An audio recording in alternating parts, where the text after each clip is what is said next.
கவன ஈர்ப்பு அரசின் கவனத்தை ஈர்க்கலாம். பாட்டுக்கு பாட்டு. முதலில் உங்கள் அபிமான பாடலை பாட உங்களுக்கு ஒரு வாய்ப்பு. கொடுத்ததெல்லாம் கொடுத்தார், இவர் யாருக்காக கொடுத்தார்? ஒருத்தருக்கா கொடுத்தார், இல்லை ஊருக்காக கொடுத்தார். அருமை அருமை அருமை. நீங்கள் ஆரம்பிக்க வேண்டிய அல்லதின் நடில். மணப்பாற மாடு கட்டி மாயவரா ஏறு போட்டி வயக்காட்ட உழுது போடு செல்லக்கண்ணு.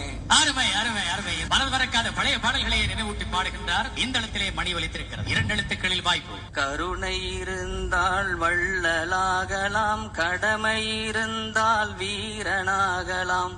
முதல்ல மனுஷனா மாறுங்கடா. இந்த எழுத்திலே மணி ஒலித்திருக்கிறது. அல்ல நடில். நானே போட போறேன் சட்டம், பொதுவில் நன்மை பொருந்திடும் திட்டம், நன்மை பொருந்திடும் திட்டம், நாடு நலம் பெறும் திட்டம், நன்மை பொருந்திடும் திட்டம் என்று முத்தான பாடல்களை தந்த அற்புதமான ஒரு பாடகர். என்னங்க எனக்கு ஒண்ணுமே புரியல. எனக்கும் புரியல. வாயால் வடை சுற்றும் காலம் மாறி, சுட்ட வடையை சுவையான வடையை சுட சுட கையில் கொடுக்கும் காலம் இது. இது என்ற